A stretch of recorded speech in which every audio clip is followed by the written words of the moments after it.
Ho, ho, ho, this is Eric. And I'm Daryl.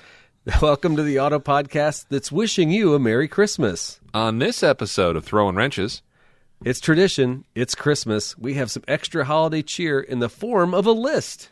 ho, ho, ho, ho. Oh, who's that? I hear him. Is that Santa Claus? I think so. Have you been a good boy?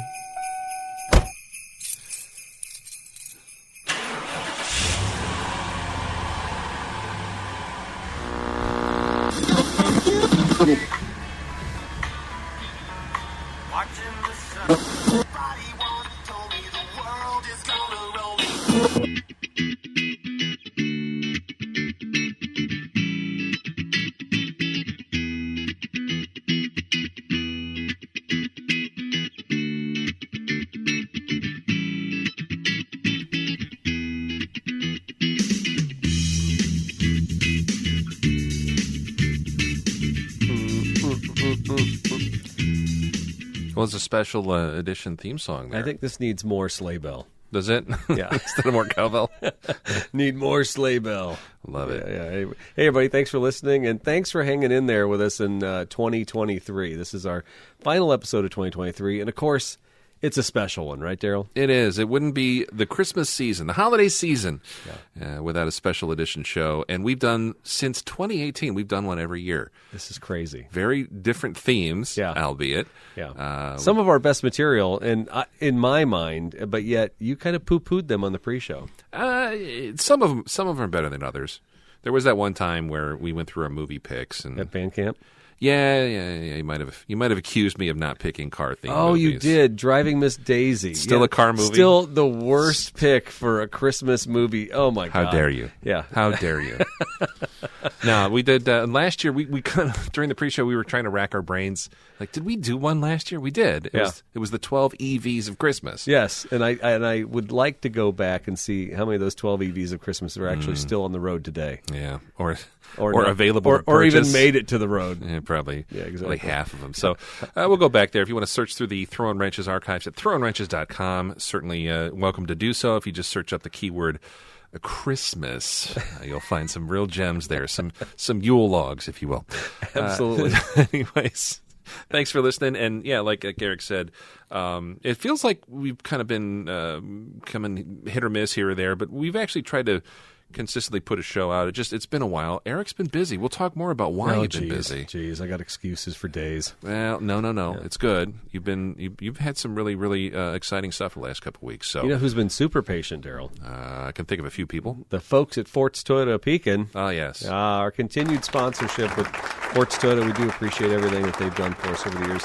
Whether it's loaning us some space in the dealership to do a show, or just giving us some sponsorship cash to maybe buy new equipment here or there, we do appreciate it. Thank you so much. Certainly. Now, if you don't know Fort's Toyota Pekin, well, ho. You can find them on the web at www.toyota-pekin.com. You'll find all the new Toyotas on lot. We got everything. And I say we because I work over there at Fort's, but you want a Corolla hybrid? Got it. Camry? Got it. 4Runner? Yep. Got a couple of those Tacomas. The Tacomas are running thin because the new 2024s are coming out, and we're all getting kind of excited. Ooh. Maybe Santa will bring one before the end of the year. I don't know. That would be Actually, cool. I don't think they're supposed to come out till January, but super excited about that. And we still have a GR Corolla on the showroom floor. Is it red? It is red. It's a beautiful. spicy red. Spicy. It would look nice. Is it the 6-speed? They're all. I don't know that you can buy a GR with an automatic. I think they're all manual. Yeah. Awesome. I would love to check that out sometime. Stupid question. I mean, you can get a regular CVT in a regular Corolla. No, not in a GR, my friend. I would hope not. No, but exactly. There's no soul in a CVT. It's good to shift it yourself. That's my motto. Oh, yeah. Also, if you're not aware, you can buy Toyota Care Plus or Toyota Service Care programs for your vehicle through the service department. Just hook me up on that, or hit me up on that at the dealership, or talk to our fine receptionist, Annalisa. She'll take care of you as well. And where can they find Fort's Toyota on the web, Eric? They can find them at toyota-pekin.com, but they can also hit them on all the socials at Fort's Toyota. It doesn't matter if that's TikTok, because we're on TikTok, Daryl. Hip. We got some TikToks. Super cool. Yeah, and we got some Instagram, got some Reels going Threads? all the time. Are you guys on Threads? Yeah, I think we are. Daryl. I haven't. Do you use Threads? No. Personally? Okay. No, I mean, it's probably fine. I don't know. I don't know. I can tell you this. I've used, well, I don't know. Twitter I may have used more than Threads in the last year, but not by much. Yeah. I think I got 3 posts on Threads. I might have 1 on Twitter. So we'll see. Follow them on any social media platform of your choosing. Absolutely. Ports Toyota. They're 15 minutes from anywhere, but not really anywhere. Mostly in the Tri-County area. Yeah, it's close enough. Yeah. I mean, the center of the universe. Yeah, exactly. That's what we like to think of as North Pekin. All right, it's enough of that nonsense. First section of the show. It doesn't matter if it's a holiday show or not. We got to talk about the projects going on in the garage, right? Yes, of course. Yeah. And it is freezing cold here in the Midwest, and we're not quite in the throes of winter. It's still officially fall, although it was, 23 degrees this morning, so it is kind of winter-like. Yeah. But what are you doing to keep warm in the midwinter? I go on vacation, Daryl. That's brilliant. You go to beautiful Mediterranean countries, like where? Yeah, I went to Rome. I went to Roma. It was bene. So it was in October I went, but was it October or November? Well, I think it was November. It might have been November. It was November, yeah. So it was an emergency trip to Rome. It had to be done, In case of emergency, break glass, book ticket to Rome. That's how you roll. Eat carbonara. In case of emergency, eat carbonara. Oh my gosh!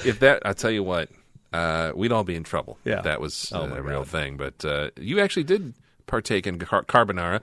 What spawned the spontaneous trip to Roma? Yeah. So I mean. Well, I want to take pictures of Toyotas. So I told Mr. Fort that, hey, I need to go take pictures of Toyotas. And he said, no, that's not how that went. He said, absolutely not. No, that's not how that went. Actually, we had a family trip planned many years ago, and anybody who's been listening to the show for a while knows that during COVID, we actually planned to go to Italy, but then... Oh, that's right. That's right. This trip was that trip that got literally canceled when Venice was like overflowing with COVID.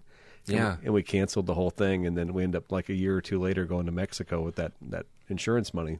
Was it in March of 2020 when you booked it? Or it was scheduled, I guess? Literally, we were 1 week. The country was closing down. Yeah. Yeah, they were shutting down airfare. We still had tickets. My airline hadn't even canceled the fares, and I canceled them myself. Like, even if I get there, everything's closed, so what's the point? And then like 3 days later, like, oh, we'd issue you a refund, but I already canceled, so... Yeah, anyway. Good times. Yeah, anyway. So this trip was actually... 4 or 5 years later, the family was still doing it. Angela, my wife and I hopped on this plan with the rest of the family and did it, man. I've been to Rome before. I've been to Europe before, so this wasn't like super shocking. And I really thought I'd end up getting to Rome, be like, all right, I'm just going to sit at a cafe table, sip espresso, and watch the world go by. A little biscotti, a little pistachio, that is gelato. Not what happened at all. I ended up walking 55 miles in 6 days. What? Oh, yeah. My pedometer was going off. Did you? Okay. So the follow-up, being an old man now, what type of shoes did you guys wear? My hush puppies. Really? Yeah. I took 2 pairs of shoes. I took some boots that were waterproof, and I took my hush puppies I'm wearing right now. All right. Shout out to Hush Puppies. Yeah. Got them at Designer Shoe Warehouse for $23. They were pretty great. I get mine at Long John Silver's. They come with a value meal. But go ahead. with the little Crispies, whatever those extra called. Crispies. Gross. All right. So 55 miles in 6 days. Yeah, I blame my son. My son tagged along on the trip, and every night we drop Angela off at the hotel room at 8:30 or 9 o'clock. Because it's curfew. Yeah, he's like, Dad, we got to go back out. I'm like, serious? Like, Dad, I'm in Rome. I got to see everything. And we would walk. I saw the Pantheon 28 times. I saw the Colosseum 15 times, Went to the Vatican? Yeah, we went to the Vatican and got literally so overwhelmed. This is one of those things that was, I was actually trying to compare the Vatican to something the other day. We spent 2 hours in the Vatican, and I became so overwhelmed with everything. Got in the Sistine Chapel. I'm like, there's just more paintings, because Michelangelo's pretty amazing, but guess what? The rest of the place is super amazing too. So it wasn't anything that blew my mind in that room other than one artist did the whole thing. Yeah, I'll give him credit because the other ones were shared, but I couldn't even get all the way through to the Basilica because my mind was just like blown. My neck hurt.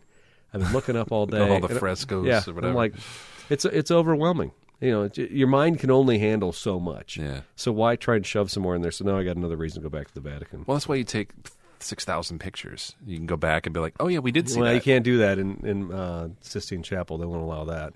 Although there are a few people trying to get away. It's hilarious. Watch these the Vatican guard like jump people like. I was going to say, did they and people enforce it? People act stupid. Like, oh, like it says everywhere, no pictures in this room, and not just like no flash photography, no pictures in general at all. Yeah. But the rest of the Vatican, I think they pretty much conceded. You can take pictures in there, as long as you're not holding up traffic. There were some cool, dude. The Egyptian stuff blew my mind. Yeah, it's just anyway. The Hadrian stuff that you. Yes, you showed. Eric has a nice little book, and by the way, I think this is a great tip. And you've been doing this for quite a few family vacations, things like that.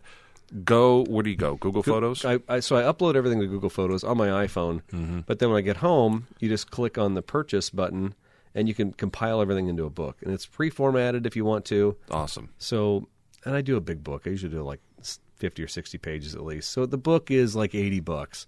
Okay? But still. But now I have a book with the whole trip. And the thing is, I hate to say this because I sound like such an old man. Physical media for life. It's still better. Nobody wants to sit in my office and look through my phone at my pictures. No, absolutely not. And then also when your backup hard drive takes a dump or your other, I've got these 20 pictures on my tablet, but the 400 on my phone, put them in a book. Well, we were just talking about this on the pre-show. The guys, the older guys in your car club. Yeah. Who passed away and the family kind of took over everything.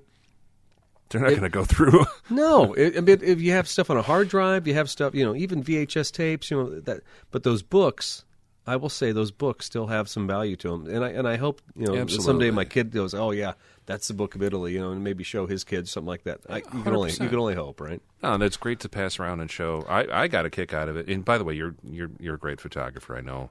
You probably don't want to hear that, but thanks, Daryl. If this whole podcasting thing doesn't make you famous. Angela goes, everybody at work says that you're a really good writer. You should do travel writing. I'm like, oh yeah, I'll just add it on the list of things I can just do when I have time. Just just whistle off a travel blog. Yeah. By the way, when I'm renovating the bathroom or doing this or that, why don't you do this? Why don't you do that? Well, I was writing a travel blog. I was making a boat in the canoe barn or whatever.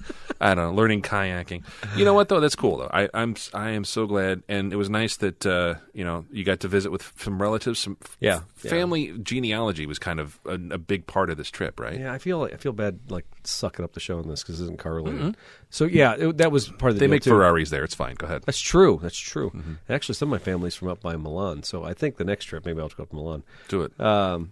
Yeah, there was family that's that knew my great-grandfather when he got on the boat and left for America 70 years ago or whatever. Wow. That were there, and I met those people, and they know my side of the family because people have kept in touch. That is hard work. My aunts and uncles have been keeping track of that stuff for years, and I finally got to join them, so that was super cool. And nice. But I will tell you, Daryl, the thing that I did the most of. Besides eat carbonara, that's what I was thinking. was take pictures of Toyotas. You would be shocked at the amount of Toyotas that are in Rome proper. I thought it was going to be all Fiats and Mercedes, BMWs. There are a lot of Minis. There's no doubt about that. There's Fiats for days. They're all over the place. Yeah, and then Alphas, a lot of Alfa Romeos. A few, but the Toyota. There's a strong Toyota contingent. A lot of Japanese cars in Rome. I was very, very pleasantly surprised by that because I expected to see none, so that stopped me at every corner to snap a picture. Well, and they're not the typical ones. They're not a lot of Corollas and Camrys, right? No, and there's really no trucks either. I expected to see some Helixes or something like that. There was none of that over there. It was all the small cars, all these little. The modern Yaris, I saw one of those that was beautiful. I was like ogling over it. I did see a Fiat Panda. I didn't tell this story to you. Oh. So at one point, I'm taking a picture of something, and I see this old Fiat Panda. The Fiat Panda is basically the little hatchback utility car that Fiat came out with years ago, and they made them in all-wheel drive or four-wheel drive. Mm-hmm. They're a little rough and ready. This car was probably early 80s, mid-80s, aquarium glass, light powder blue color, very, very boring car. And I stopped. I took like 3 or 4 pictures of it. My wife goes, "What are you taking pictures of that for?" I'm like, "This is a cool car." And this guy with a Ferrari jacket walks past my wife and goes, "That's a cool car." He said that? In Italian, in broken Italian. Yeah. "It's a cool car." Something like that. And she's like, "Whatever." No, I'm like, I got verification on the street in Rome near the Forum that Fiat Panda was worth taking pictures of. Respect. Yeah, there was a lot of Fiat Panda. The newer Pandas were really cool, too, because they have more of that plastic cladding on the side, more of a modern look. But kind of utilitarian. Dude, totally digging it. I make fun of my buddy Stork all the time for his Fiat and Alpha obsession, stuff like that. Yeah. But Man, you starting to get a little bit of it. I could see where you'd have a little bit. It's kind of cool. See, the first thing that goes through your brain as a car guy has to be, why don't we have this cool stuff all here? the time. Right? I know it's different market, different use. It's safety. It's all safety. Is it safety? Is it emissions? Is it so? Like when Toyota brought the IQ to the States, which is a ton of what we call the Scion IQ here, the Toyota IQ there everywhere. It's that little 2-door car. It was a 2.5 seaters, or they call it a 3-seater. Yeah, kind of short but wide. Yeah, like it's a city car. Yeah, but like some of the Yaris's, we don't get those cars because rear crash tests, they don't pass in the United States.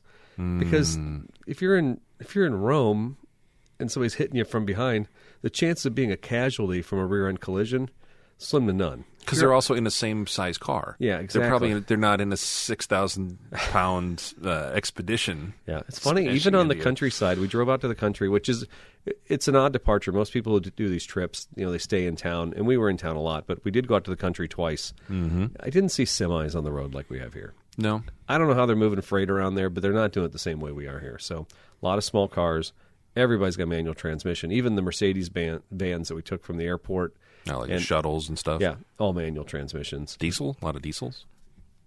Or not that you can I don't know if they were diesel or not. I don't recall. It seems to me like if they were diesel, I would have heard the clatter and I would have known.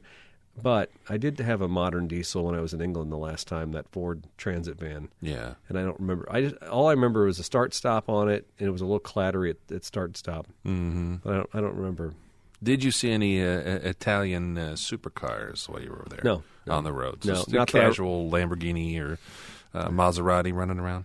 No. I will say this, though. My cousin Mariano, who's like my 6th or 7th cousin, I haven't done the math on it yet, he's driving a mini Countryman estate. Oh, yeah, okay. And I'm like, I said something to him. We were sitting there at lunch one day, and I said, why aren't you driving an Italian car? He goes, Italian cars are garbage. And I'm like, straight up. I'm like, you're driving a British car, and you're pointing fingers at the Italian cars? Give me a break. Just called it right. Yeah, like right. He saw it. It was pretty hilarious, actually. Well, and I don't have any experience. In fact, I've never even been in an Italian car. But a couple of friends of mine that have been in the service that lived over in Italy during that time said they wanted to experience Italian cars. So they both bought. They lived in Germany. They bought Mercedes. They lived in Italy. They were in the Air Force. They both bought Alphas. Okay. And they just freely admitted, like, yeah, those things were in the shop all the time. But it was one of those things, like, it was just expected. Yeah. That's like the trade-off, right? Yeah. And they were little spiders. They were little roadsters. Nothing Sure. fancy, Yeah. but yeah, they were in the shop a lot. And then when they moved, they sold them. And they're like, yeah, I'm looking forward to what German cars are all about. And then when they moved back to the States, they bought German cars. Okay. Yeah, I can imagine they did. Yeah. Different. Well, and to be fair, the Mini Countryman is a German car, right? It's probably made. Yeah, BMW makes them or owns them. Exactly. So, Now, one thing I didn't do, because I as much as you think 6 days is a lot of time, it's really not, especially when you have 2 days you're going out to the country and all that. I want to do a Fiat 500 tour in Rome. You can rent one? Yeah, you could rent, yes, for 3 hours, and you could have a guided tour, and they take you around Rome and drive through some of the roundabouts and through town. Like the Italian Job or whatever? Yeah. Well, not fast Narrow like streets. that, but it looked really fun, and it was going to be a couple €100, and I was... Man, I tell you what, the next trip there, I'll probably do it just because those cars, I can't remember what year they are, but these things are highly restored. And if you look it up, Fiat 500 Tour in Rome, you'll see this guy has a great setup. He's got like 8 of these cars. They all have names on them. They all have like different color paint. Oh, cool. And they're fully restored. They're beautiful. I think that'd be a blast. It would be a lot of fun, I would think. Yeah. Someone told me they'd also do Vespa, like motorbike tours. Yeah, no, scooters. I don't want to die. But were they popular? Did you see there's a lot of scooters people on everywhere. Scooters everywhere for days. I saw some cool bikes. I took a couple. I don't even like motorcycles, so I took a couple pictures of motorcycles too. If you follow my personal Facebook, you'll see. I think I made a post of like 50 cars or something. Picture, that I just kind of shoved into one post. Yeah, definitely I did a picture or a post of all the food and a picture of all the cars. Post of all the cars because I'm such a narcissist. I feel like people have to see this stuff. I swear to God, No, you're I have not. I have a problem. I really have a problem. People enjoy. There's 3 things people enjoy. Yeah, Pictures of family, babies, pets and stuff like that. people like food, right? Really nicely. Pictures of you eating carbonara are like, hey, this is what I had for lunch. It's an amazing salad or whatever.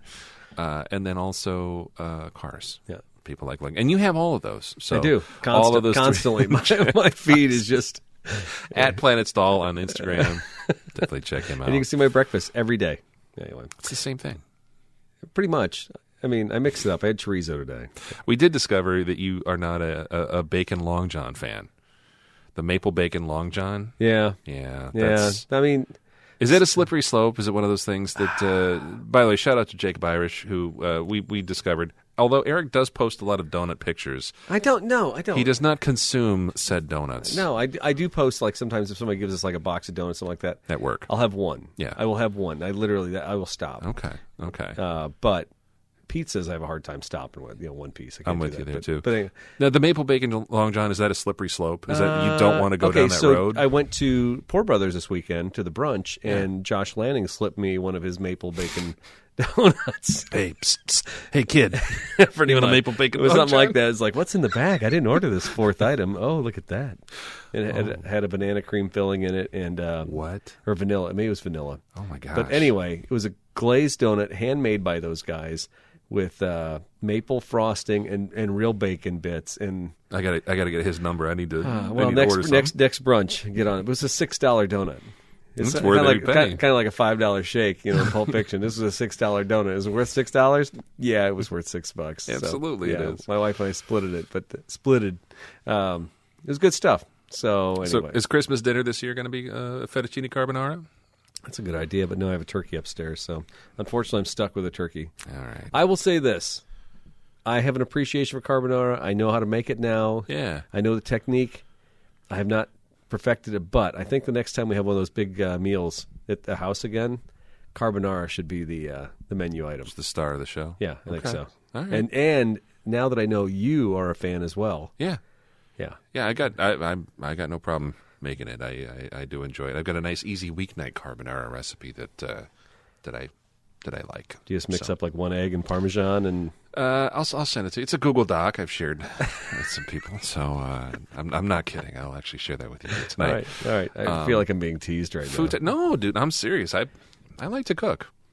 Obviously, I like to eat. Look at me. I like to cook. So I like to go places and eat things, and I'm glad that you did both of those in recent weeks. Anyways, thank you for letting me indulge on my vacation. It is the holiday show, so we do whatever we want. I mean, this year we're actually going to kind of have a little bit of a newsy show, unlike past shows. So let's keep on going with the projects here. Daryl, What is going up at the Auto Museum of North Peoria? Well, the Auto Museum in North Peoria is seasonal, much like the Dairy Queens of yesteryear. And the Wheels of Time Museum in North Peoria. Is it seasonal? Yeah, they close. They close in October. They don't heat it? Nah, Okay. I don't think so. I think they also just want to store stuff there. Okay. They make a little money renting out storage space there. But the Scott Auto Museum is not heated. It is not air conditioned. It is not even insulated. So henceforth, it is closed immediately. But we're doing a little bit of cleaning up. You ever get to a point where you trip over something long enough? You're like, why do I have this here? I don't know if you saw the pathway to the studio tonight. It's fine. What are you talking about? I did clean out some stuff on the way through that doorway. Yeah. Because it was getting it needs more, but I understand. Needs a little TLC. I understand. I mean, what's that first aid kit doing over there too? By the way, it's cool, and I don't want to get rid of it. It's a metal box. Okay. Don't judge me. Are you going to get an eye wash station next? Yeah, maybe after I hit you with it. No, so I got to a point where friends, car friends, neighbors, relatives, they just give me stuff. Hey, you're into old cars. Here's some stuff. And sometimes I can use it for one of my projects, or if I know somebody, I can rehome it. And then other times it just sits and I don't know what to do with it, and I don't really feel like selling it. Well, I got into a mode last weekend where I was left to my own devices a couple weeks ago, and I'm like, why do I have this trim? These door edge guards. Oh, like on older cars, you have the ones you probably still sell them now. Yeah, we don't sell them in chrome like you probably. Yeah, these were stainless, and they were for a '63 Chevy Impala two-door hardtop. I've never owned a '63 Impala, but you never know.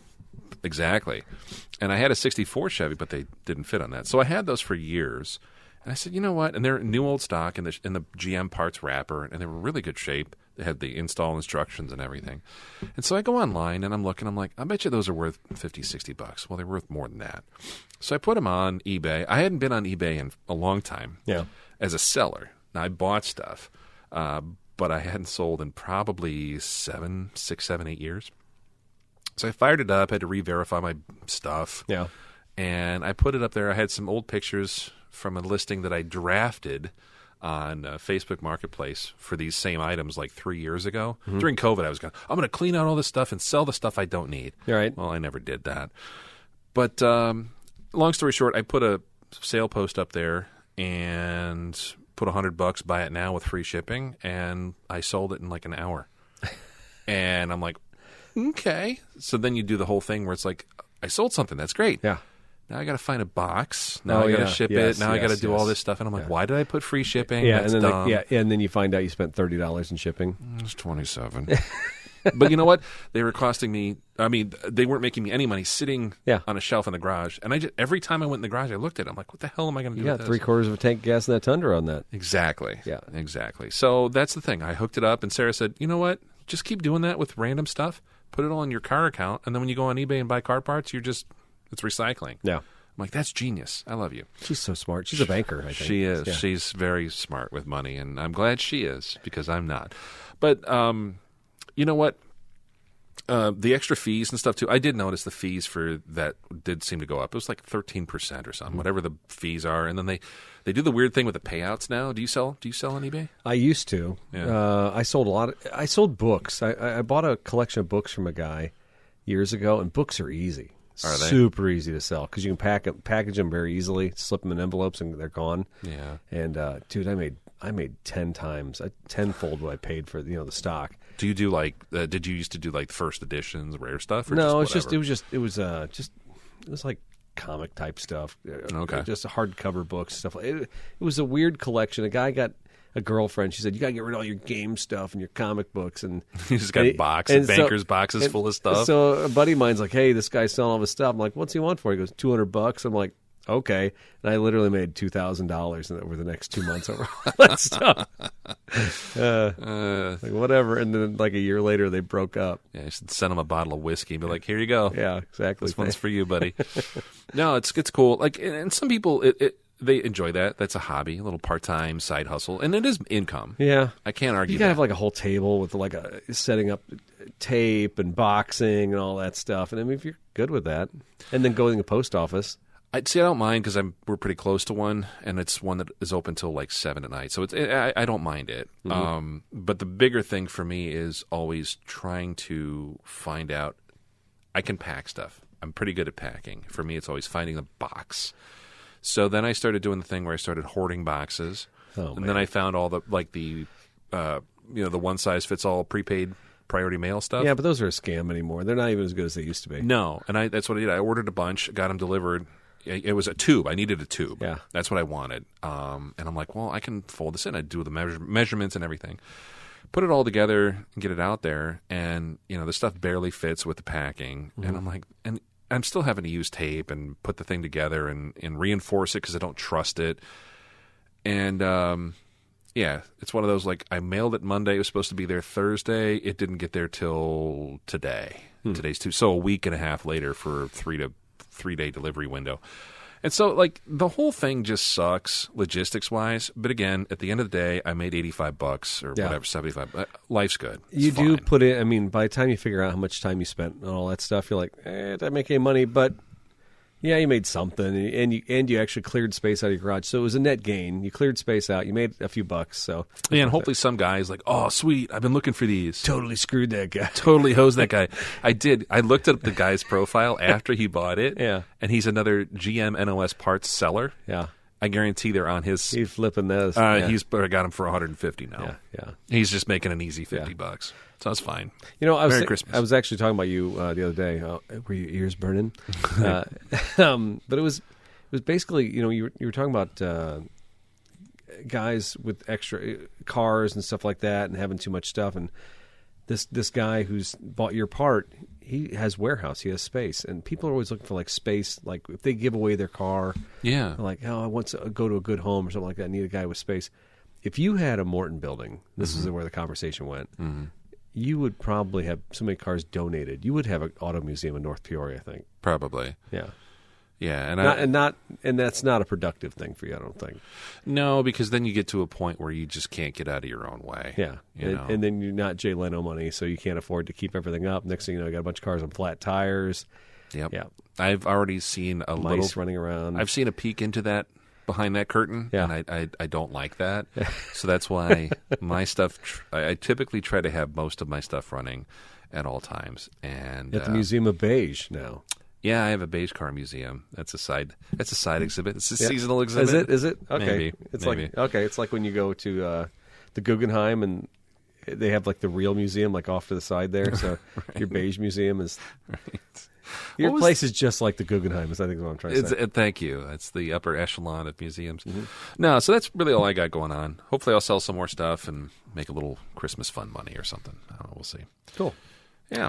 All right, so it is a Christmas show, but we still have some news. It's not even festive news. It's just news. But we haven't talked in so long, we thought, hey, what the heck? Let's throw a couple articles out here, okay? So it's time for the news. Ah, that was great. See the way I did that? It's just like the first time. Anyway, in world news.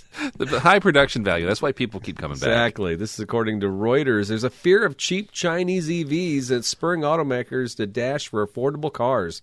The rise of inexpensive Chinese electric vehicles has upped the pressure on legacy automakers who have turned to suppliers from battery material makers to chip makers to squeeze out the costs and develop affordable EVs quicker than previously planned. Fears of a slowing demand because of EVs' expense has also increased the urgency to reduce costs.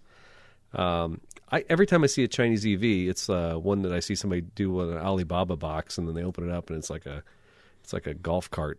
Oh yeah, like the what was it, the $4,000 EV truck that everybody was like doing Google reviews on and stuff. You're like, okay. Yeah, I have yet to find an EV that somebody bought online from China that was actually something you want to drive down the road. No. Am I missing something? I think there's more maybe in other countries that are imported. I think there's the whole crash test and blah blah blah stuff that it's hard to get a car into the U.S. If it isn't from an established maker that's willing to jump through the hoops.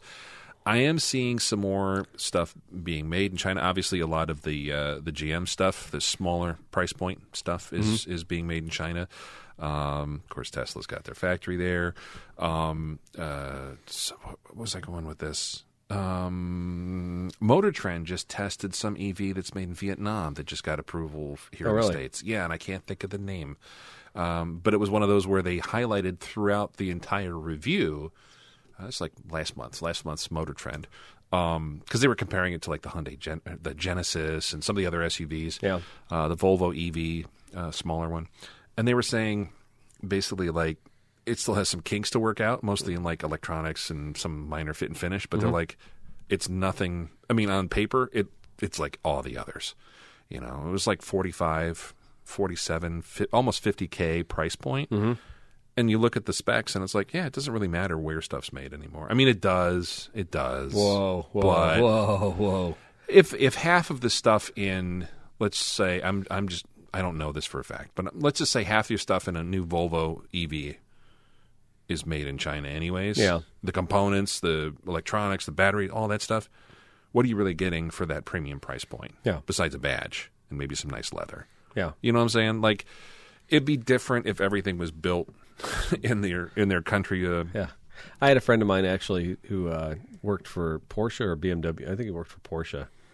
Oh, it was Mercedes. Anyway, he went to Germany and he did like a tour of the factory. And he goes, "You know what really surprised me?" I'm like, I have no idea. He goes, "All the employees were from India." I'm like, "Oh, that surprised you?" He goes, "Yeah, I expected it to just be all German people building these cars." I'm like, no, it's the same as any factory job, right? I mean, the immigrants from that country are probably the ones that take those jobs. VinFast, that's the one I was reading about. VinFast, VINFAST. I think I've heard of that one, yeah. That might make the next Christmas show. Yeah, it might. But interesting, though. The 12 Chinese EVs of Christmas. Yeah, there's quite a few.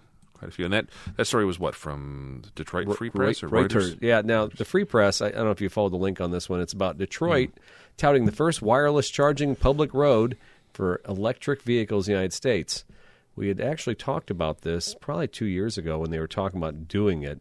Will they put the sensors in the road? Yeah. Or the magnetic charger strip things? Exactly. A bunch of iPhone chargers are now laid down the pavement. So this is from the Detroit Free Press. The Motor City can add a new claim to fame as the home to the country's the first wireless charging public roadway for electric vehicles. On Wednesday, members of the news media got a chance to see it in action. A blue electric Ford E-Transit commercial van was able to charge as it moved over a quarter-mile stretch of newly paved 14th Street, a short distance from the towering Michigan Central Station, thanks to the rubber-coated copper coils buried underneath the road surface. A large screen is set up for the occasion outside a news lab, a rehabilitated book depository, showed the kilowatts generated from and the speed the van made its passes on the street. Those numbers would fluctuate as the van moved along a 16-kilowatt run at 9 miles an hour at one point, with the van at a 63% charge. Well, you know what? Okay, I'm not going to get all the minutia. I'm not going to get into all the numbers because that's boring. Science and math. Yeah, exactly. I just have to imagine here. Now, I'm no scientist here, Daryl, but I know that there's like an electric coil that moves up and down. So when you set your iPhone down on the charger pad, there's like this thing go boop, boop, boop, boop, boop, boop, boop, like that. That's exactly what it does. It does. Yeah. And does that mean there's like a big, giant boop, boop, boop, boop, boop thing in the bottom of that Ford Transit van, and now there's coils like going up and down? I don't know how. There's very few things surprise and shock and amaze me these days. But two things. Inductive cooktops. Yes. Like if you're, on a cooking show, you see it's like magic. Yeah. Water boils in 2 seconds. You're like, okay. Actually, three things. Remember when maglev trains, those like bullet trains that amaze me. And then the other one is inductive charging. Yeah. I still don't know how that works. I've seen videos. I've read articles. People have explained it. It just like moves electrons through the coils. There's like it's got to be like the cooktop you're talking about. It's got to be the same tech. Yeah, exactly. It's weird. But now I'm sitting in the driver's seat, and what if I'm wearing an Apple Watch? Is it charging too? What's happening? Yeah, maybe. It's not only I think the key is it's pulsating radiation through you. Oh, I think that's probably the takeaway. Yeah, this is my biggest fear. Yeah. Yeah, if you're sitting there and like all of a sudden your artificial limbs get hot. Yeah, exactly. Yeah. I got a piece of titanium in my legs. I'm wondering if that would like it might sizzle. Yeah, a little exactly. bit. If your watch lights up like Christmas morning. Yeah, when you wake up in the morning, your toes are tender. You're like, I wonder why. I was on that electric road too long yesterday. So my mom didn't even let us as kids have like sleep with an electric blanket because she was like, I don't think you should sleep with electricity. Could you be in the same room with the microwave when it was running? She was cool with the microwave, but my family practice provider, my doctor, was not. And he went into a 5-minute diatribe about why my mom should not let the kids near the microwave. Because it would, it's kind of like TV rots your brains. It's kind of the same thing. Yeah, okay. All right. So I don't know. Radiation's scary, and I also think that those inductive chargers, if you're going 9 miles an hour, is that an actual real-world application of like, hey, my commute to work is I'm driving 9 miles an hour on this Detroit highway? Wouldn't it be cheaper just to run it like cable cars with just an electric line down the road and just have that bar that pops up on the top of the Ford Transit van and just drag on the electricity? I mean, I don't know that wireless charging is the most economical use. Maybe not. How about just an extension cord? Yeah. Just like a series of extension cords. Isn't the road like always on? Does it fire up as it knows something's coming over, or is it always running all the time? Again, what does it do in the wintertime in Detroit? Does does snow and ice or water impact that? Maybe it melts it. Maybe it's hot. Maybe it does. Maybe it is like a heating We pad. ask a lot of questions. Maybe we should get a special guest on some point and talk about this. Bill Nye, the science guy. We need to have him on. Bill. Maybe his schedule might be free. Yeah, it might be. Yeah. We'll make some calls. If he's not speaking about global warming, he might speak to this. He would probably have nothing but bad things to say about this, I think. About this show? About our podcast or this topic? Well, never mind. Both. All right. You got an article here, Daryl? Yeah, I did. Just tacking on to EVs. This is one hat tip to a longtime friend of the show, Archie. Why electric cars could soon get cheaper. And the source is the Sunday Times over in the UK. Electric cars could soon finally become more affordable next year because new government rules will levy a fine of £15,000 per car if too few are sold. Under the zero-emission vehicle ZEV mandate that comes into force on January 1st, 2024, manufacturers have to ensure that 22% of cars they sell every year are fully electric. The target will rise each year, hitting 80% in 2030. Again, this is in the UK. If too few electric cars are sold, the manufacturer will either have to pay a £15,000 fine for each petrol, diesel, or hybrid model, even hybrids, yikes, sold above that threshold, or buy, quote, credits from rivals such as Tesla, which has an all-electric range. So it's almost like pollution credits back in the day. Yeah, it's great. These carbon credits, we deal with those here in Tazewell County a lot, actually. Yeah. Car manufacturers such as Toyota and Ford might be under intense pressure to sell more electric cars, which account for only 16.3% of the market, according to the trade body, blah, blah, blah, blah. They're therefore expected to cut prices, making electric cars a little more affordable. Many people are put off by the price of an electric car, with only 9 new models available for under £30,000 compared to 90 petrol or diesel models on sale for less than that price. So that kind of speaks to what you're talking about in that the first the Chinese stuff. Yeah. That's what people keep talking about. What do people keep saying? I want cheaper trucks, cheaper EVs, cheaper cars and vehicles that consumers want. And I think that's globally. I mean, we're seeing that over in the UK. Obviously, people that are interested in EVs, they're not going to pay for the premium of the Tesla or a Lucid Air, a $180,000 vehicle. That's not realistic. I get that, but this is totally this speaks of crony capitalism in some ways, picking the winners and the losers. So, I mean, they've already targeted some manufacturers. They just said Toyota and Ford right there. Who's going to benefit? Tesla's going to benefit because they don't sell anything with gasoline. Right. Going back for years now, we've talked about the 2030 line. 2030 was the mandate that, I don't know if it was Kyoto or Paris Accord, but it was all about electric cars on the road. So right. I think Massachusetts, California, there were some United States states that were saying they're not going to allow cars with gasoline to even be sold in their state. Right. And New York just passed some congestion fee or a $15 fee on Manhattan or something like which that. Which is similar to, London and some other big global cities. So that is something that, again, we talked about years ago as it was, that's happening someday, maybe down the road. It's happening. Oh, yeah. We're going into 2024. So, I mean, we're only 6 years now away from that. So there's going to be tons and tons of pressure on this stuff. I have sided with Toyota. I don't want to be. It's a very slippery slope to just side with your manufacturer just because you work for Toyota and all that stuff. No. But I do believe that Akio was making a lot of good points when he was saying that the EVs are not the solution.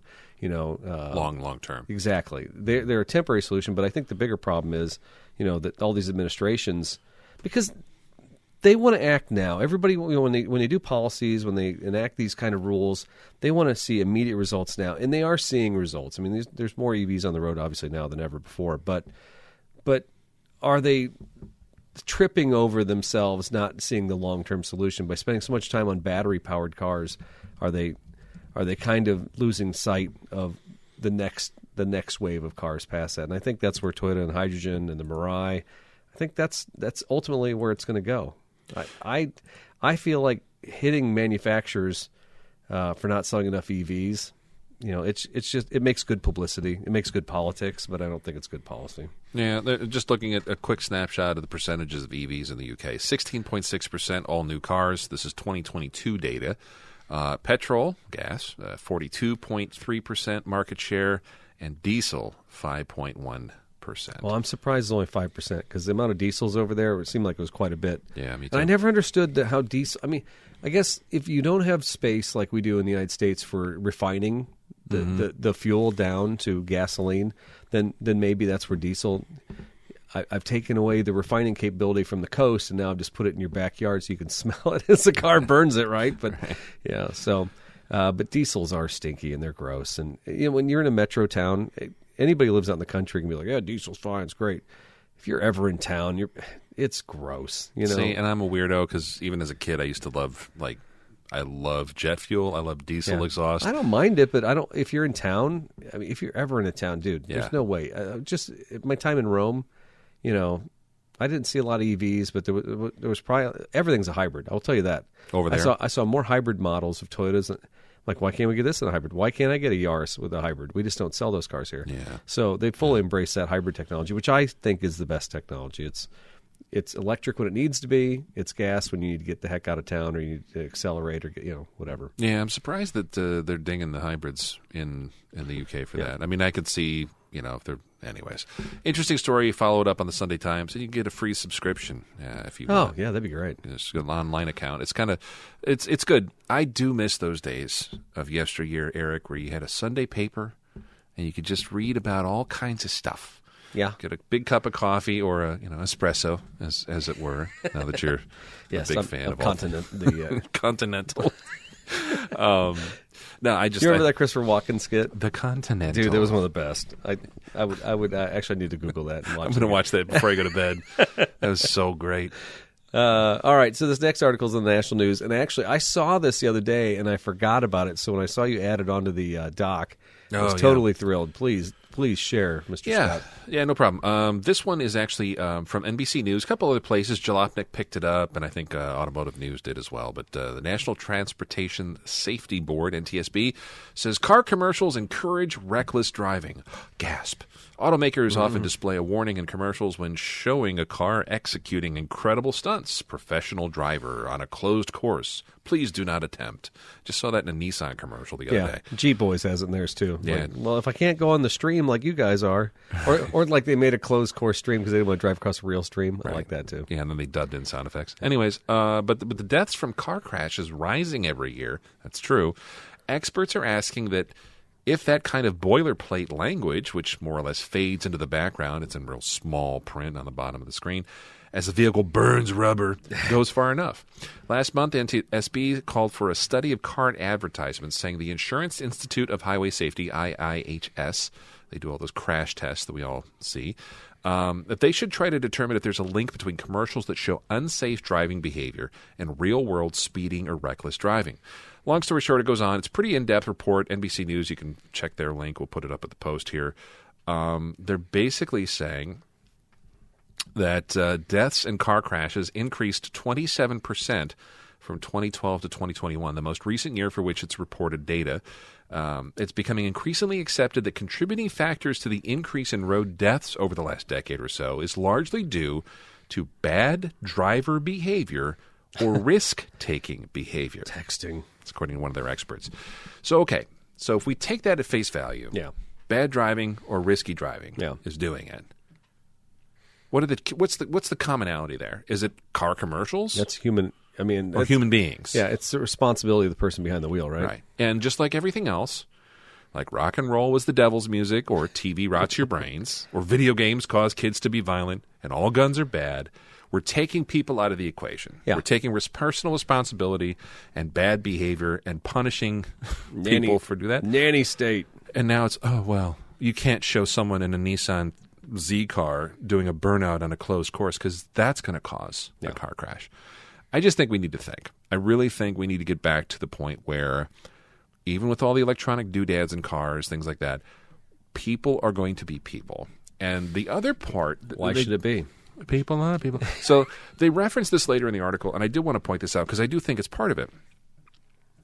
If the average family car in, let's say, 2012, people were driving around a Ford Fusion, made what? 190 horse. I was going to pile onto this, so I'm interested to see where you go. Yeah, it's just we're at a point now where the average family car is making what like muscle cars used to in the 70s, 60s, 70s. I mean, I've talked about this before. My Mustang Cobra made 305 horsepower, and my Tundra, makes well beyond that. Yeah. And there's, the GR Corolla makes well above that with a turbo and all-wheel drive, and you can just, romp and stomp on that all day and walk circles around it. Mm-hmm. We're putting so much power in the hands of people. And EVs, instant power. No lag, no turbo lag, just instant power at the flip of a switch. And we're just used to it. So it's not necessarily, I think, the behavior of, people mimicking behavior of marketing tools. Yeah. I mean, in the 40s and 50s, there were marketing gimmicks and things like that. Nobody was going after, big business and saying, I don't know. It's just... No, I get it. People suck. That's where I'm at. Government sucks, too, because it's not their right to tell people. Because where that alludes to it starts a conversation about, are cars unsafe for people to handle? So now what do? We put restrictor plates, on customers' cars. We're gonna have the throttles only go down so far, so you can only accelerate so much. You don't need 400 horsepower, Eric. But to your point, and before technology interrupted, the driver in the cab, if you look at like a 2005 Highlander, the horsepower in that car, it was 155 for a 4-cylinder, and it's just under 200 for a 6. A new Highlander with the 3.5-liter V6 has 300 horsepower. And they have that same engine in Camrys and Avalons. Yeah. And in an Avalon, that thing will snap your head back, man. Yep. You'd be like, what in the hell is going on under the hood of this thing? Even that Highlander that Sarah drives, it jumps. Yeah. And there's times where I'm like, but pretty. If I was 16 and got my license and this was Mom's car and I was hammering on it, I'd have a ball. Absolutely. And now add a cell phone into the mix. I mean, how many times? I would say it's more of a problem with distracted driving. I really have no problem with that when they say they're pulling people over for cell phones and stuff like that. I'm like, good, get them all. I think that's the bigger problem in the future here. Well, do you also think too? And this is me being. I'm going to put my. It's a very light. Thin tinfoil hat. Okay, all right. It's not a full tinfoil bowler. I honestly think that this also is the beginning of setting the stage for. It's ridiculous that human beings drive cars.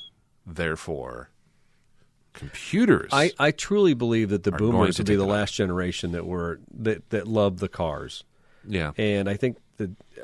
Maybe some Gen Xers. Gen X, millennials, okay. I mean, we appreciate cars.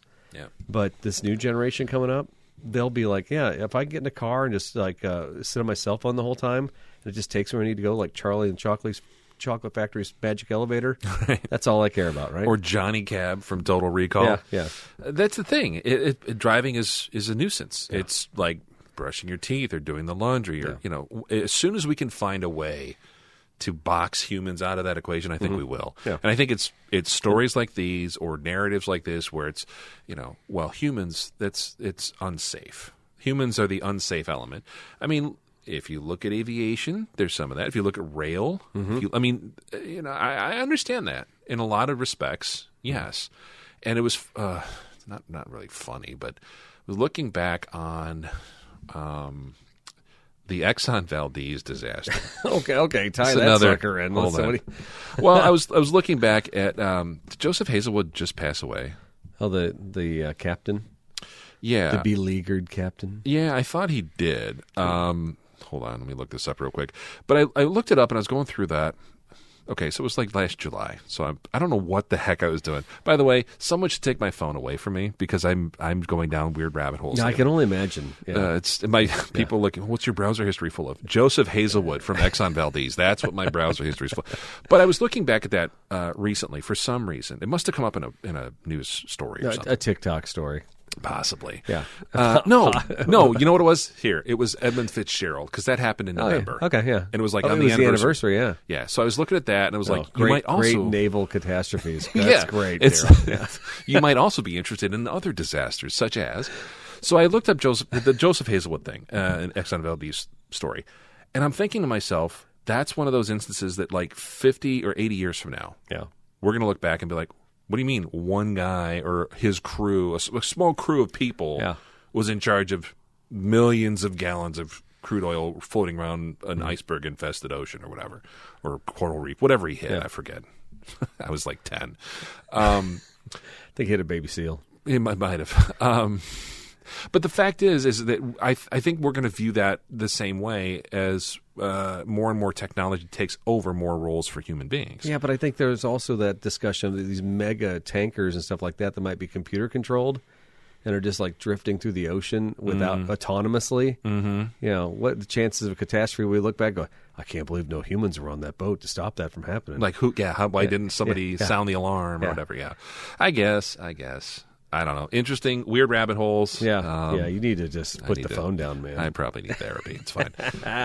In local news, we got some Illinois news right here. Illinois right to charge law requires new homes and apartments to support EV charging.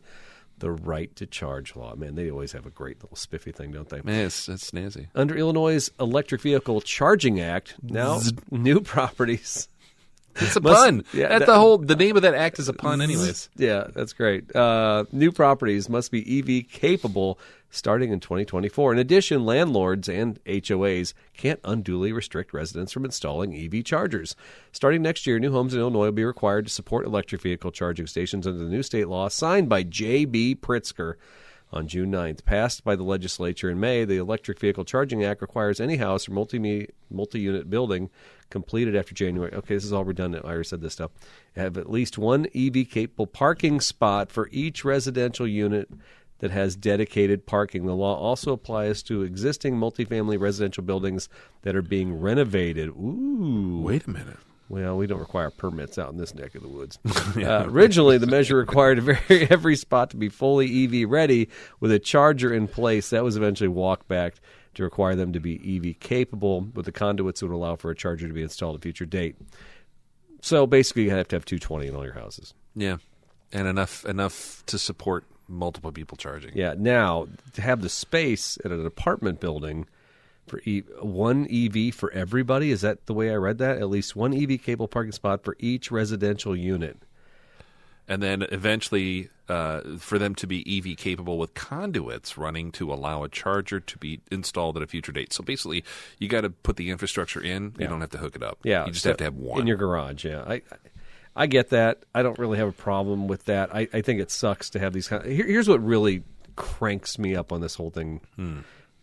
We can't get decent internet out here in this neck of the woods. If you were to build a new house today, nobody's going to say, hey, by the way, you have to have internet capability at the house. That's not even the law. Right. But yet we're going to have EV vehicles. Now, would this have anything to do with JB's little push for like a corridor of technology in downstate Illinois, between Bourbonnais and Normal, making Rivians and that battery company up there in Bourbonnais?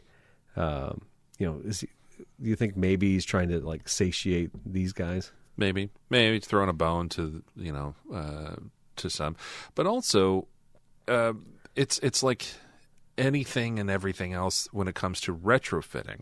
I can see for new construction, it's way easier, cheaper, smarter to lay all that if you're building something from scratch. Your parking lot isn't poured yet. Who cares? Run some conduit, do your stuff, tuck it under your rebar, and go to town.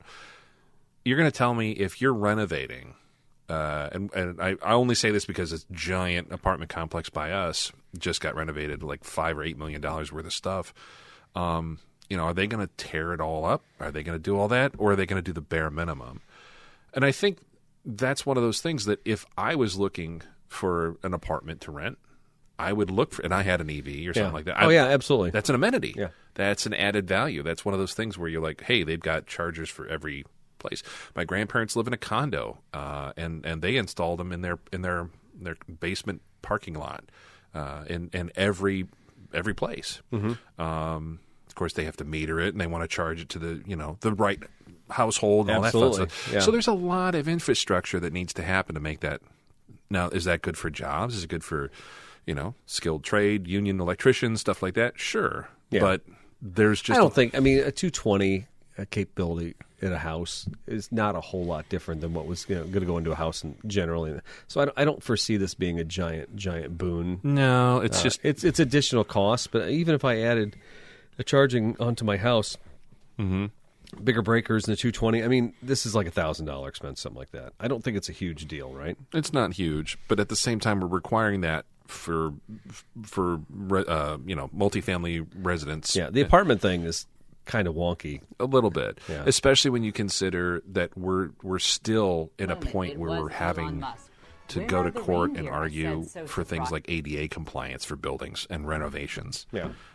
There's still public buildings that we don't have that are accessible to people in wheelchairs. Yeah, believe me, I experienced that last summer when we were traveling out west. You can't. I couldn't. It was one store we went to in Seattle. We're like, do you have any kind of wheelchair access? They said no. No. I'm like, seriously? Just not going to do it. Yeah. I mean, wow. But we've got 4 EV spots out back. Yeah, right. So, I mean, that's the thing that I always get through. I don't necessarily think this is a terrible idea, but it's also one of those where we pick and choose. Yeah. Right? We pick and choose what's the priority. And to me, it's pretty far down on the priority list. Yeah. But that's just me. I'm sure when my wife forces us to buy an EV in, a year, we'll probably... You think? I don't know. She keeps talking about it. Oh, jeez. Everybody keeps talking. My mom's talked about it. Why? I think they watch Just too much 'cause. TV. There's no reason. That's why. It's Yeah. because it's on TV all the time. Yeah, because you guys don't really drive that much in your gassers anyway. No, but that's also why an EV might really be decent. Okay, well, whatever. I don't. It's like 3 miles to work. It's not like you got old cars or anything like that. But No, I don't know. prices are coming down, Daryl. We've had 2 articles about it. So We have. yeah. All right, you ready to do this? You ready? Let's do it. We get ready to bring it back. Ready to bring back old school here with our One of our segments that we haven't had in forever. Exactly. I'm skipping over the bikini beans. Sorry. What? Yeah, sorry. It's not Christmassy enough for me. Those girls in their bikinis selling beans. I mean, All right. okay. We'll save that for the next show. Does that be okay? All right. All right. Do we have a theme song? Yeah, hold on. Let me find it.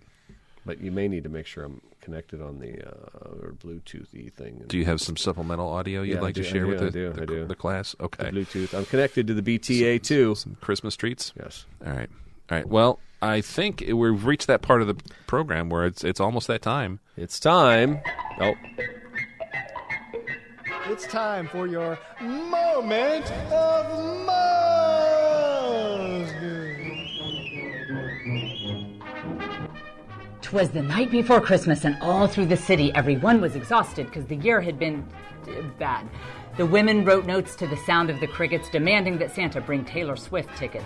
Pa with his Xanax and I with my booze had just settled down for a long winter's snooze. When out on the lawn there was such a loud clap, I took hold of my phone and opened the Ring app, when what to my bloodshot eyes should appear but an electronic sleigh and somehow no reindeer. With a familiar driver so confident and brusque, I knew in a moment it was Elon Musk. "Where are the reindeer?" I said, so surprised. "I bought the North Pole and we have downsized." Santa's in rehab. He had a rough year. He lost all his money in Bitcoin, I fear. Then he and the missus had a big scene when he saw her DMs with Adam Levine. He had no mirth and the missus had lost hers. They both fumed around like Will Smith at the Oscars. They did patch things up. Their problems are ghosts, and now they get freaky like GMA hosts. But the elves made no toys. They didn't do prep because they wasted all summer watching Herd and Depp. Now I bring the gifts, and that's a whole saga because everything I had was from Balenciaga. We burned all that stuff to protest the pervs, but now there is not much in the reserves. I had a few shoes that were branded by Yeezy, but that would make too many people uneasy. So sorry to tell you, but under your trees, all you will get is Jake Paul NFTs. To start his sleigh, a button he tapped, saying, "Gotta go post my Spotify Wrapped." He said one more thing as he faded from view. "Congrats to you all. You survived 22. oh, see, it's like a year old. Oh, I feel bad, topical? but it was still Elon, and that's why I did That that. was your moment There you of go. most. Big. wow. That was I'd never seen that before. Yeah. Is it Did the GMA host really get freaky? What were they doing? uh What was happening at Good Morning America? I have to go back to the archives. I really don't. After Was Kathy Lee left. I was say, was that Kathy Lee? No, I I don't. saw her on Whose Line Is It Anyway the other day, and she was still funny? surprisingly attractive. Coherent? All right. Oh, no. Okay. It's okay. Plastic surgery's been very nice for her. All right. That's fantastic. All right, so- Great find there. What Thank you. if people want to search Oh that yeah. up? So let's give some credit to the artist on The that Night one. Before Christmas By with Jen Elon? Fulwiler. You can find her on Twitter or X or whatever you want to call it at Jen Fulwiler. So, but it's from 2022. Really doesn't matter. I think all I'm going to do is look up and see what was going on at Good Morning America. So Yeah, it's interesting. I do remember there was some stuff going on with there was some host hanky panky going on. Yeah. Wasn't that? I thought that was. They both, like, two co-hosts married, and then they both got divorced, and then they maybe they like left with each other. Yeah. I don't know. That's weird. Morning TV, by the way, unless you're in jury duty or you're in a service waiting you should room, never be watching that stuff. Like, it's all poison. It's all just brain rot. it's terrible. I would much rather Dude, watch. But Regis, come on, Regis. He was fun. He was animated. Yeah. Once Kelly took over, once Kelly Ripa came in, She's poison. I think society like dropped down a notch. Yeah, I think so too. One more sign of the apocalypse, Kelly Ripa. And she keeps going through co-host. Yeah, she does because she's a horrible person. Yeah. And nobody's figured it out. No, I don't think Nobody so. seems to care. Everybody's like, have you ever met somebody who's like, I love Kelly Ripa? Never in my entire life. Yeah. Yeah. Whatever. You know who should host a morning talk show? Us. Besides us, Tim Allen. I would watch Tim Allen. Oh, he's too polarizing. He's too Republican. Now? Yes. Okay. Yeah. I'd watch Tim Allen 1996 era Tim Allen. You think? Maybe. I think. Why would Tim Allen want to do that show? See, that doesn't make any sense. I think it'd be funny. That's stupid. Okay. Cool. Great. I'll call Kelly Ripa and let her know. Kelly and Tim Allen. That'd be awesome. Yeah, because you need the yin and the yang. Yeah, exactly. That works so great on The View. Yes. Anyways, let's talk more about. All right, it's the Christmas part of our show. Yes, this is you've been waiting this whole time. How long have you been waiting, folks? Too long. Too long. I've been waiting. I don't know. For a show like this. Daryl's been sliding the keys around here. He's making magic happen, everybody. Hold on. Hour and 5. All right, you've been waiting an hour and 5 minutes bad. for this. So, in this special Christmas episode, we're not going to bring you movies. We're not going to bring you playlists. We're not going to bring you the 12 EVs of Christmas. What we are going to do, we've each brought to the table 3 unique items that will save your marriages and save your relationships because you will not buy these items for your car-connected friend. Anybody who loves cars, loves little gadgets, little trinkets that might be fun, So you say, hey, you know what I'm going to do? I'm going to run down to Lowe's. I'm going to pick up this thing for $30. It'll be awesome. They'll love it. Just plugs into 12-volt. Well, folks, we have saved you because these 6 items here will stop you from creating a disaster and maybe losing a friendship. I think this is sage advice. Yes. And if you're like me, you're a last-minute shopper, this is something you want to jot down. Yeah. Although Things my to third avoid. one might be one to buy, depending on your... Yeah, I'm not going to lie. I am this hard, and I'm probably going to go to Amazon later tonight. But let's go ahead and let's kick you off here. All right. Well, I'm going to go. So I didn't put them in the right order. I'm going to start with my first pick. Okay, it's portable vacuums, Daryl. Anytime you see one of these 12-volt portable vacuums, maybe it has a rechargeable feature on it or something like that. It looks like a mini dust buster. Remember those things from the 80s? Had like the cavity in the front with the looks like a shark, one of those whale sharks. You just and just suck up. Maybe you get a couple wrappers from your straws because that's about all the suction this thing's got. Well, that's the problem with them. They generally suck, and they don't suck hard enough. And guess what? The battery will last you about 3 minutes. Yeah. Once you empty the thing out, you mysteriously hear something clink in the trash, and you realize it lost a latch or something like that, and you're stuck with half the parts that you started the filter. with. It's always like the filter that you can't find. So that's just blowing dust all over. When you're trying to run this thing, just throw it in the garbage. Gross. Just get rid of it. When you're getting gas, this is why I tell my kids when you stop to get gas. Pull the trash out of the pockets, pull the stuff off the floor, and throw it away then. Thank you. And then whenever you go to... what are you Wrong doing? one. What are you doing? Sorry, hold on. All right. Go ahead. I was trying to... I don't know what you're doing over there. Daryl's got lights a-go-go going on over there. I think he was trying to applaud, though. I was trying to hit applause, but all the buttons are blue. I'm sorry. All right. Anyways. So, go use the free vacuums when you get the $7 car wash over there at Club Car Wash every couple months, and your car will be spick and span without this horrible portable vacuum. I like that. That's very, very good advice. Yeah. It's so funny. My wife has one of those in the back of the Highlander. Yeah. And one day I was cleaning the car out and I see it. And first of all, the car's filthy. She's got a vacuum. It's got a vacuum. It hasn't solved the problem. In a bag. No, it's still filthy. And I'm going through the bag. I said, what's this? Oh, I bought it. I bought it on Amazon. I said, why did you? I said, these things are terrible. I like it. Angela wants one so bad for Nate. She's like, Nate needs a vacuum for his car. I'm like, no, he doesn't. They don't. Okay, let me just say this. No, never mind. Your wife listens. You should stop. I'm going to right now. Thank you. That's what I meant. All right. Great. By the way, my dad also. Yeah. I think you and my dad would get along quite well. I think you will on road trips because my dad is also every time you stop. I'm getting trash. Yeah. And he just gets, he does a little trash collection and throws it out. Yeah. And I do the same thing. The older I get, I used to make fun of him. Yeah. And be like, what's the big deal? Just leave it in the cup holder or whatever till we're done with the trip. No, every time Every time you get gas, just do it. just do it. And my wife, I do that to my wife. She's like, what are you doing? Leave that there. I've got Angela trained. She will literally, before I even got the pump going, she leans over and take this. And it's just like a big wad of stuff or whatever. And beautiful. Yeah. Now, I just threw out the other day, I threw out an iced tea from whenever Burger King rebranded. Had it seeped through the wax. Oh, yeah. Oh, great. That's even better. Yeah, half the cup's disintegrated and linking. Yeah. And she's like, what's the big deal? It's not bothering you. I'm like, it is bothering me right now. Anyways, portable vacuums. Yes. Stay All away. right. So number one item not to get for somebody who loves cars.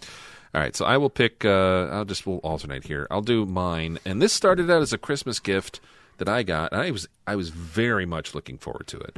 You familiar with Stanley tools? Yeah, I love it. I think these are amazing on paper. Yeah, on paper.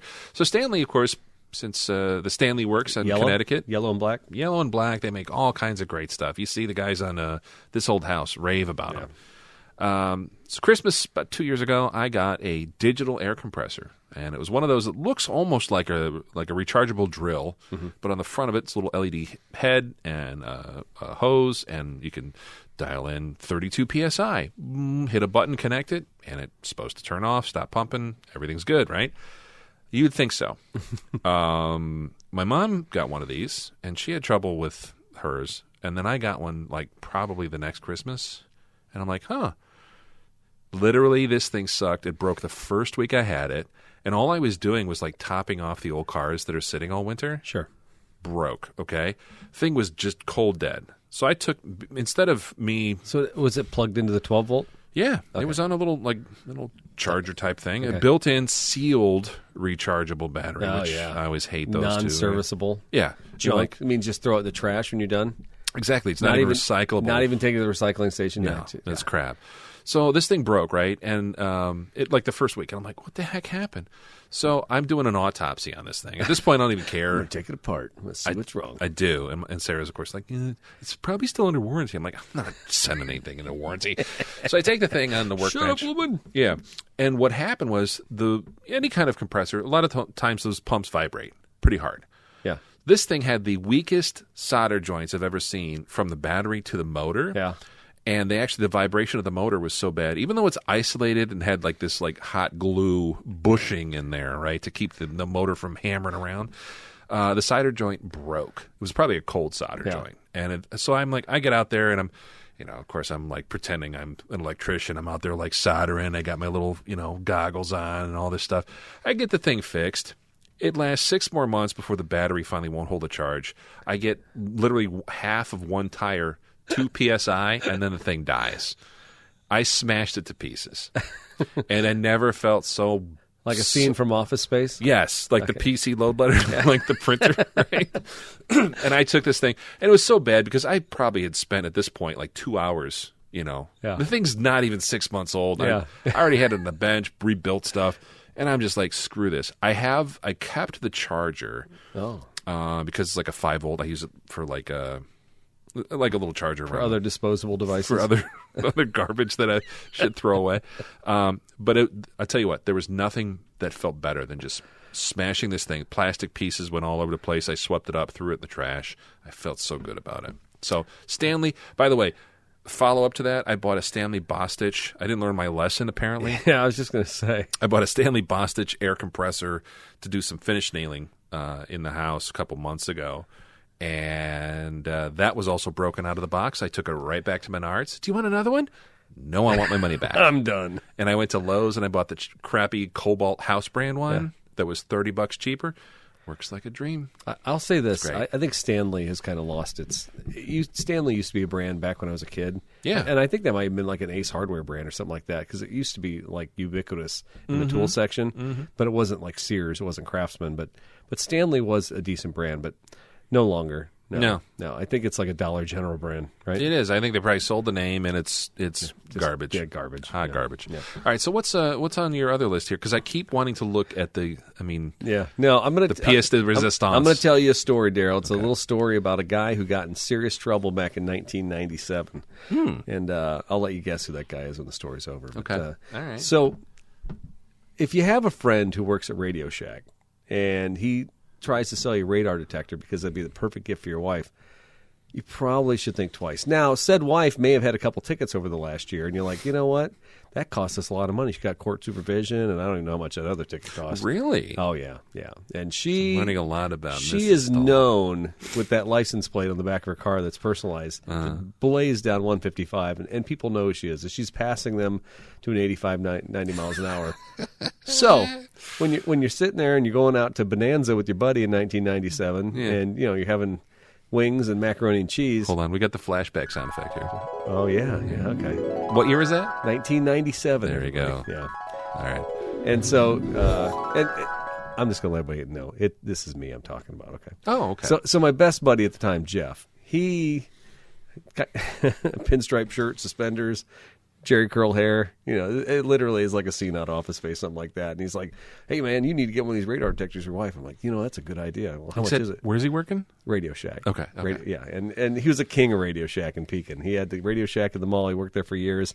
Nice. And he loved that place. And I'd go in there all the time because I was one of those guys buy trinkets and antennas and wires, all that stuff. And I knew him from outside there, so we were always tight. But so he got me all just dialed in on this $320 radar detector. I'm like, Angela needs this. And I remember I went home one day. I'm like, what do you think about a radar detector? She's like, I definitely don't want a radar detector. Okay, well, I'll take that advice and just throw it out in the wind. Just not do anything with it. Because, of course, my friend is already, in his mind, he's already got this thing in a box waiting for me when I get to Radio Shack. So I picked it up, and I picked up a couple accessories. And on Christmas Day, when Angela opened up her present, in 1997, a $300 gift is pretty strong work. It is. Yeah, I think I got her a necklace one year for like $400, and she thought I'd like blown the bank. Yeah. It wasn't this year because this year she got a radar detector. She was a bad girl, Daryl. That's why she deserved that radar detector. Santa Claus brought her that. So she opens up the radar detector, and she's so mad. She's just flaming mad. Really? And the accessory I got her, because we used to have a Sony Discman CD player that sat right on the dash of the Supra, or Celica, I'm sorry, when we drive around. I got her this like 12-volt udders is what I have no other way to describe them. You plug the male end of the 12-volt into the outlet, and then it split into two like big udders. Like if you're milking a cow, you could like slip these things over. Yeah, like a Y adapter type thing. Yeah, Yeah, I know what you're saying. And for years she referred. They do look like those like those milking machines. Yeah, she called them the udders for years, and she was so mad at me. I think then the worst thing was her mom got her Christmas plates, which her mom had asked her if she wanted Christmas plates, and she'd said, no, I don't want Christmas plates, and she got Christmas plates. So the whole year, she had people really paying attention to her. Yes. That was nice. That's a classic scenario any guy's probably used to. Yeah. If they've never heard their wife speak before, which I hadn't never heard her probably that year speak. Did the radar detector make it into a car? It did. We actually used it quite a bit. Did you? Okay. We did. Yeah, every time, because back then we used to drive Florida to see my parents every year. So, and she would literally drive. We'd drive straight through, and we're always in Atlanta, Georgia, at like 2 a.m. in the morning, and she was just blazing a trail all the time. Oh, so, yeah. Interesting. Is it still in the house? No. Still floating around? Well, that's somewhere? a great question. I have random boxes full of wires and devices, but I don't think I still have that one. What brand was it? Do you remember? No, whatever. Was it a Cobra? What was Radio Shack's brand? What was it? What was Optimus. It might have been Optimus. Yeah, it was nice. Anyway, I recall one time we got pulled over in Atlanta. Realistic? Was it a realistic? No, it wasn't realistic. And we had the CD player on the dash, the Sony Discman, and the cop was like combing us over looking for. He's like, "Is that a radar detector?" We're like, "It's a CD player," because they were illegal. I was going to say some states. I remember. Are they still that. illegal? They might. Steve be. Brown would know. He's a cross country. Yeah. Info@throwinwrenches.com. Let us know if that's still a thing. Yeah. I couldn't tell you though. Besides, I don't know, Steve. Yeah. I couldn't tell you the last time that I've been in a car. That was such a thing, though. It was. That was huge. a thing. When you got into a car with a friend or somebody, you're like, oh, they got a radar detector. Yeah. They're a fast driver. They're cool. Never mind the fact that it was an 82 Oldsmobile Cutlass Supreme. I have a couple customers who still have them in their trucks nowadays, and it just every time you get in the car, it's like beep, beep, beep, beep. I'm like, seriously? It's like calibrating. It's like riding with those Martians from the Sesame Street or whatever. Beep, beep, beep, beep, beep, Yep. That's a great reference. Yep. Yeah. The Meeps or whatever they're Yes. called. Yeah. Anyway, that's exactly what riding with a radar detector is like. Fantastic story. I bet I know what Angela wants for Christmas this year. We should ask her. Yeah, I She's will. in bed though, so Yeah, I won't ask her now. let's shake her awake, and that'll be even better. Tell Santa his little elf what do you want for Christmas. Restraining order. That's what she wants. All right. Well, I will take it. This is not high tech by any means, but this is a gift that I feel like a few of our listeners might have actually gotten in the stocking once or twice over the last few years. Who hasn't got one of these? I mean, you ever open that gift from a loved one and you're all excited because it's got a little mass to it. It feels heavy. It feels like it might be a tool. Yeah. Might be useful. Multi-tool, maybe. What was that? What are those things called? Grieber, Leatherman. Leatherman, yeah. Yeah. You're like, oh, sweet. I finally got one of these bad boys, right? And you open it up, and it's a bright orange plastic seatbelt cutter / glass hammer / vehicle crash escape tool. I don't even know what you call these things. Like when the poop hits the fan tool. Somewhere along the line, I never saw this growing up, but somewhere along the line, someone said, seatbelts are going to trap you in the car, and when you get in a crash, you need to have a tool to just rip through that, smash the glass, and get out. So I've got like 4 or 5 of these things over the years. Yeah. I never know where they end up. I always say, oh, thanks. And I always put it in like the console or the glove box or something like that. And I've never seen them again. Yeah. I don't know what happens to them. You have any of these? No, but they're probably near every ice scraper I've ever bought. Yeah, like the little mini ones. What happens to those? They just disappear. Yeah, no clue. I will say this: we do have some listeners who have a couple of these. Okay. Now I think about it, I think they might have got them for their kids for Christmas. Did I just alienate some of our listeners? But I think maybe they know that those are not great gifts. Well, I don't know. Do you know? Here, the other follow-up to that is, you've obviously been in some sort of vehicular incidents. Maybe, right? Maybe. What are you trying to say? Well, I'm just saying, like, it's just the luck of the luck of the draw, whatever the stupid colloquialism is. Did you ever require one of these tools to cut yourself out of a seatbelt? No. Or smash out of a window? It's funny. The only thing I ever hear in my whole life is like guys who wouldn't wear their seatbelt, and like one guy got thrown from his car and lived. He's like, they said if I would have been in the car, I would have died, but I lived because I got thrown from it. And that's the kind of stuff that worries me more than people having these things in the cars. But that's the kind of people that have these things in the car. Like that's, to me, it's hand in hand. I remember, this is like a weird memory that got triggered. One of my dad's friends passed away. And he was a musician and long story short, knew the guy for a long time. We used to ride around and stuff like that. He had a big Ford conversion van, and there were no seatbelts. And as a younger kid, I was like 8. My dad, being a driver's ed teacher, it was the first thing you do, buckle up, right? And I think, I was like, Mr. McHugh, where's your seatbelts? Oh, we don't have seatbelts in the van. I cut them all out. We're going to ride like men. Yeah, it was kind of like that. It's like, that's BS. You don't need them. We cut them all out. And so that stuck with me.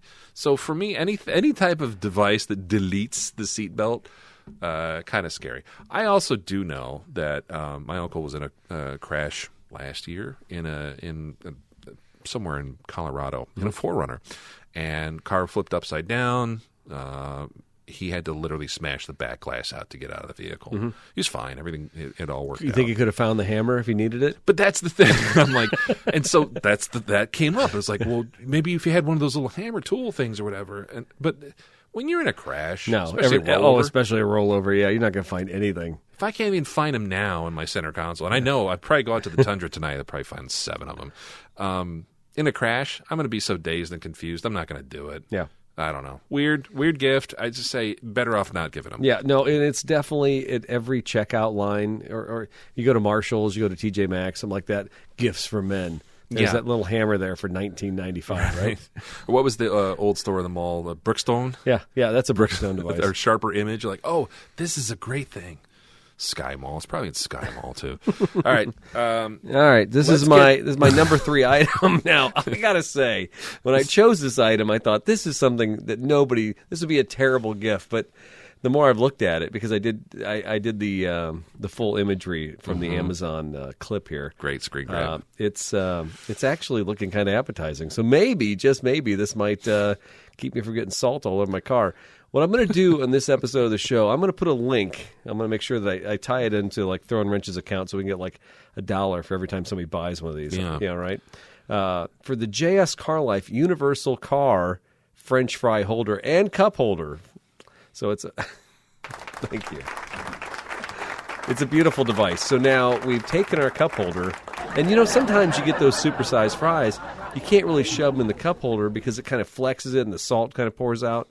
Yeah. So we have a device that sits inside the cup holder, and it has a big wide mouth, so you can set that supersized fry right in there. And yeah, by the way, you can have a little spot there to put your sauce. So how many times have you ever driven away from the McDonald's, Daryl, and wish that you could dab your fries in some ketchup? But you can't because you're driving, right? All the time. Yeah, absolutely. Yeah. So this device solves that.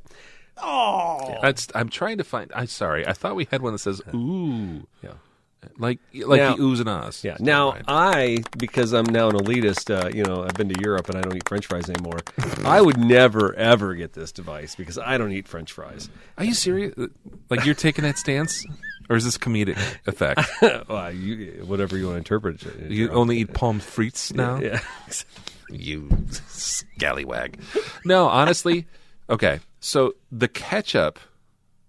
Could it be used for other things like little packets of ranch? Maybe Chick-fil-A sauce?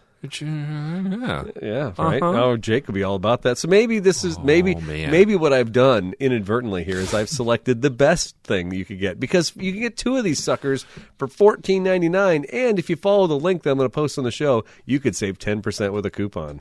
Did we just enter into a Ronco infomercial? What? This is supposed to be the worst Christmas gift. You just picked the best thing ever invented in the history of ever. Yeah, I might have screwed this assignment up. No, this is. By the way, what does it say here on the bottom of the description of the name? Where? Plastic phone mount, beverage, fast food holders. Plastic phone mount car accessories for women. Accessories for women. You know what? Maybe Angela would have been happier with these. I mean, I could have saved a lot of money over a radar detector had they been making these back then. If you showed her this right now and said, honey, you want one of these for Christmas? You want a 2-pack? Do you think she'd say yes or she'd say no? You know what? We have a gag gift thing that we do in my family. I mean, for $14.99 for 2 of these, this could be an easy winner. Well, here's what you do. You give one as the gift. And keep one? Keep one. Yeah, I like it. Beta test it. This is great, dude. Honestly, this is probably the best find I think I've ever seen on Amazon. I don't even know how I found it. Honest to God, I don't know what I was doing, but I saw it. You heard it here. He's playing dumb. Yeah. I don't know how I found it. It's in my wish list. Yeah, right. Nice work. Yeah. Nice work. I'm going to order so much of this. All right, so mine pales into comparison. Sorry, I should have gone last. No, I should have bounced it to you. Yeah, that's fine. Number 3 for me, and I've gotten a couple of these over the years. My wife is a big fan of these things. I'm going to call them the Dash Duster Wand thing. They're those telescoping wands. It looked like a microfiber or like a. Do you remember a koosh ball? You remember those? Yeah. It's like a microfiber. Wasn't he like a Saturday morning cartoon, the koosh ball? Probably. Or it was Smooge. I don't know what that was. Cubert? No, it's an arcade. I don't know. But you know what I'm saying? It's kind of like it's the same thing as a Swiffer, only a Swiffer or a microfiber cloth does like way better. And these things come. I swear they're like dust. They're like dust repellent. And they're generic too. They never have like a real brand, right? If it were like listed as Swiffer, you might trust it. Yeah, I think Swiffer needs to, or like Bounty, or some other, some quicker pipper upper. Yeah, exactly. And then it would actually work. So all of these reasons, I just get a Swiffer, dust your car off, especially if you have pet hair. Like, don't buy the thing. It's not going to work. I don't know why. It's stupid. Don't do it.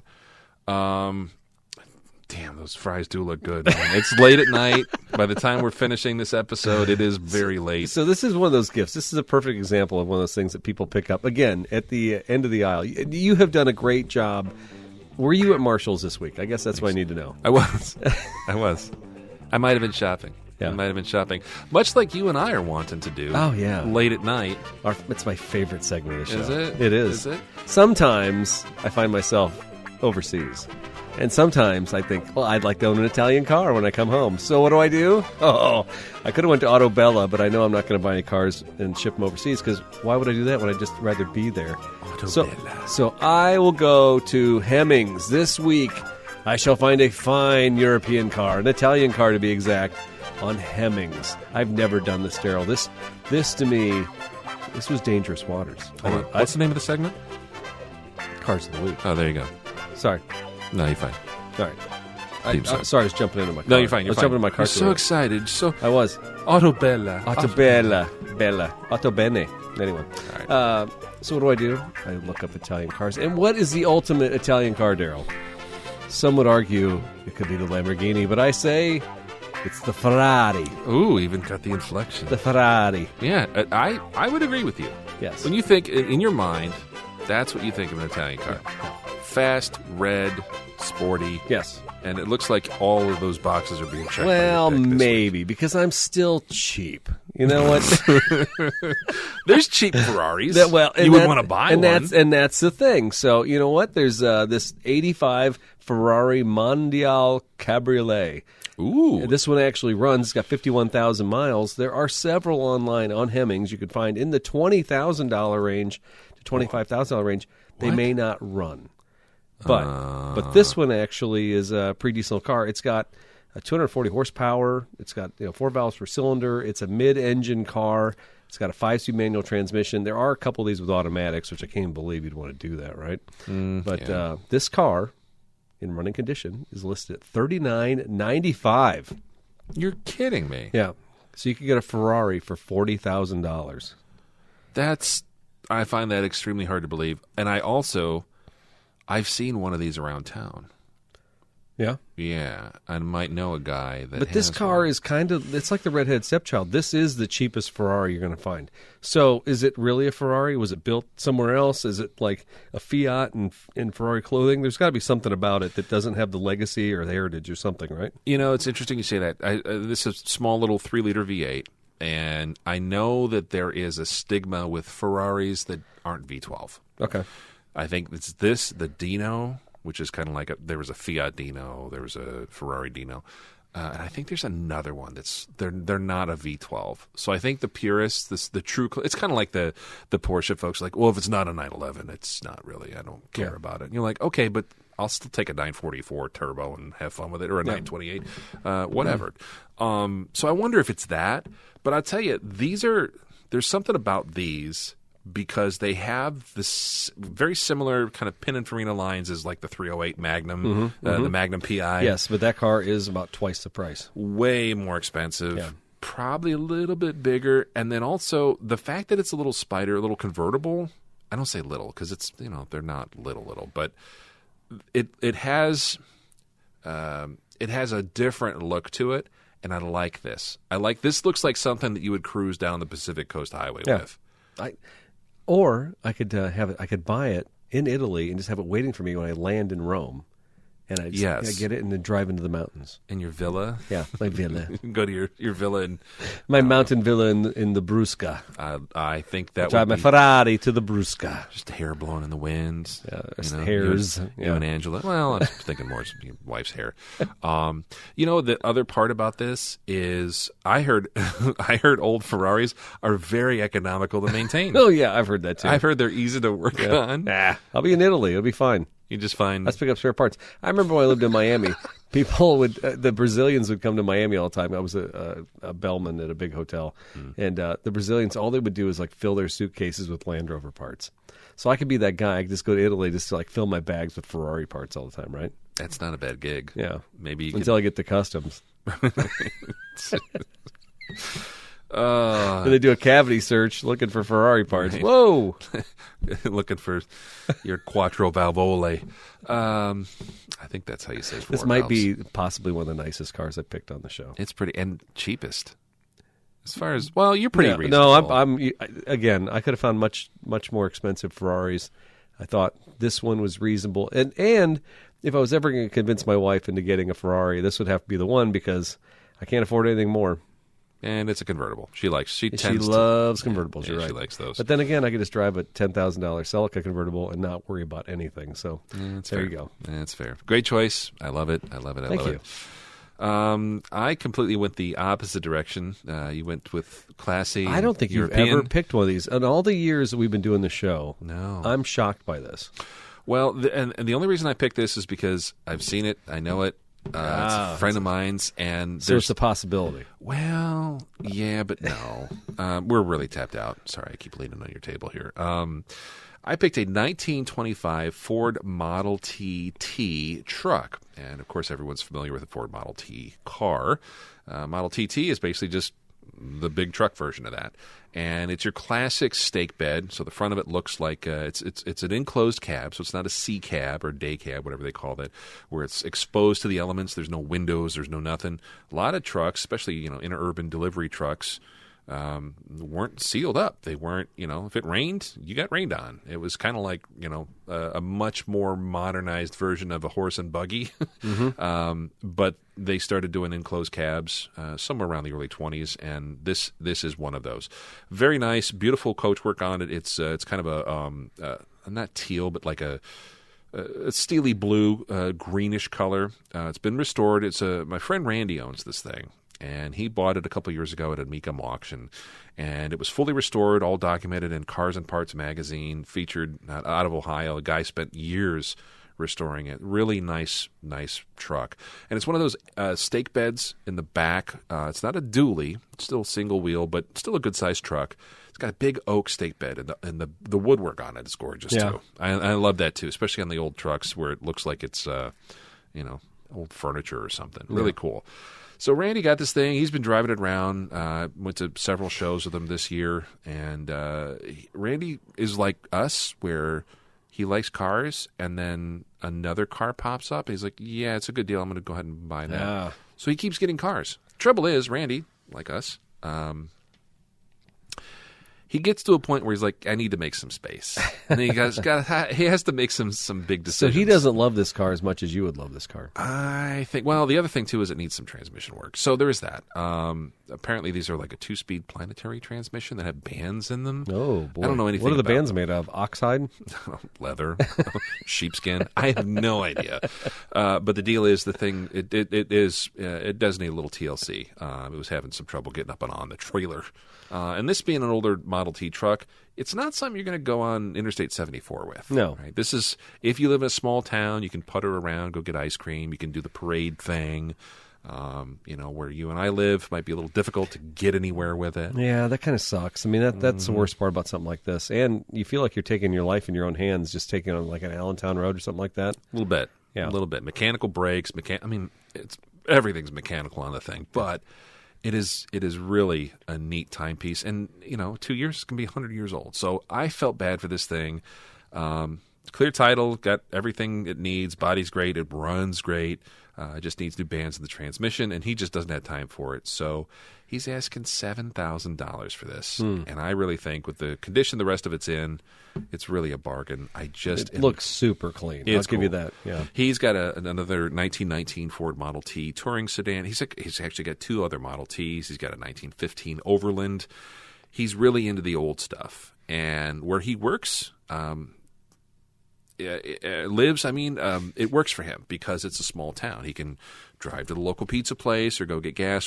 Farmington. You get everything you need in Farmington. Just scoot around town, yeah. During Spoon River Drive, which is a big regional flea market, he has this parked right out on 116. So it's really kind of neat to see. I don't know. I'd love to own something like this old, but at the same time, I don't know what I'd do with it. So I don't know. Yeah, poor Bork never even saw the light of day last year. So no, I just become a hoarder. I don't know. Maybe maybe I just do like a Grapes of Wrath type of thing. Just load all my possessions. Yeah. Beverly Hillbillies, dude. When you watch those giant land wagons, those guys would be. I think about the rear axles and were there bearings in those things? Oh, yeah. They had to be crushed by the weight on the back of those things. Yeah, when you look at an old Model T, you're in a Model 8 truck, and you look at how those things used to deliver whatever they delivered back then, That's a lot, and they're tiny. Were they overbuilt? Were the rear ends overbuilt? No, I think it's kind of the same setup. Again, I'm not an expert on these, particularly trucks of that era. I don't think they were that much more stout than like the cars were. Really? Unless you got into like the 1 tons and stuff like that, and dual axles and things, then those for sure were. Yeah. But no, this thing, it's, if you were a farmer or you had a furniture store in town or something like that, this is probably what you'd have. Delivering eggs. Yeah. Put a bunch of chickens in it. I don't know. I think there's all kinds of fun. The nice thing about these old trucks too is it's fun to stage them. You could do Christmas cards with them. You and I talked about this earlier about having so much stuff sitting around that you just like, at what point do you put a mannequin in it, and then you like stack some Coke bottles in the back, and then like, let's paint it red and make it a Coke truck. I made a then TikTok. It becomes theater of the mind. I did. I made a TikTok of this thing. You made a TikTok? Yeah. What's your TikTok handle? What? At Throwin Wrenches. Okay. Yeah, you can check that out. Thank you. I'm like, did I make it? Oh, yeah, I did. I was at a steam show with him over the summer, and I followed him around the property while he was driving around, and I put some Oh Brother, Where Art Thou music behind it. Yeah. And I put a little grainy, like black and white filter, and I'm like, damn, I would love to have this thing just to do, like, dress up like Pappy O'Daniel or something. Or like, but then I get into like costume, like, I am a man. Yeah. Constant sorrow. I don't know. It's just a slippery slope. I don't need any more hobbies. I'm done. No, I mean, I'm going to get a Ferrari instead. It seems like a better. I think if we did a Throwin Wrenches Ferrari, we might have a easier time selling it on our wives than this thing. Probably. Yeah. Probably. Just think, another 2 or 3 years of Patreon support, we might be able to pull that off. or decade. Did I say years or decades? I think 25 years, which means that you'll be. I'll be 40. Yeah, right. And I'll be 29. Yeah, and actually, I'll be that perfect age to have a Ferrari. I'll be, all white, no hair. Right? Yeah. You can wear the Ray-Bans. You'd look like Enzo. What would be the shoe you would wear? You can't wear New Balance if you have a Ferrari. Bruno Mali. Bruno Mali? Bruno Mali shoes. Man, so you're saying the Hush Puppies won't count? Probably not. Probably not. New Balance. Stick with the New Balance. They're comfortable. Right. Do you think there's a cup holder for my fries? I would hope so. I'll bet there isn't. How do they say French fries in Italian? French fries. Probably. Yeah. Frites. You know what? I love being back in the saddle with you. It's been a while. I think we had fun. Hopefully the folks who listened to us again. Yeah. Merry Christmas, everybody. It Merry was Christmas. Kind of hastily thrown together here. We certainly didn't. I mean, that multimedia production for Moment of Musk was done by somebody else, and it was a year old, but we hope you appreciate the effort we put into that one. Yeah. But, hopefully get this train back on the tracks. Got a couple people want to make some guests with, and got to make some T-shirts, because those Patreon people, man, they need their rewards. Are you a Patreon reward member? Well, you should be. You might get some cool pre-shows. You might get some swag, so... I say might, you're definitely going to get it. So sign up for that Patreon pre-show if you get a chance. Tangle on that carrot. Yeah, you got it. All right. Hey, everybody. Thanks for another great year. 2023 will be over soon enough, and I'm thankful for that. So 2024, we'll see you then. That's right. And remember, kids, always drink your Ovaltine. Just a stupid commercial. Crummy commercial? Did you watch the new one? No. They went back to whatever the town was. And, Coleman, Indiana. But I guess, that guy is like friends with Vince Vaughn, that whole crew of people. The guy, Peter Billingsley. yeah. So he made a new special. Was it? It's got to be on Netflix or Prime. It's the one where he's like older, or he's the dad now, or something. Yeah, and the guy, the redheaded kid who was like beating him up, is now a cop in town and stuff. Interesting. It wasn't bad. I mean, if you want to go down nostalgia lane is not bad. I'll check it out. Yeah, it's definitely worth watching just for the fact you've seen the original. I didn't realize up until a couple years ago he's like a director now. I don't know if he's a good director though. He directed. You ever see The Breakup with Jennifer Aniston? That's a terrible movie though. It's fucking morose. It's dark. Yeah, it is. I watched that and I'm like, this is depressing as shit. Yeah, it is. Angela watches like.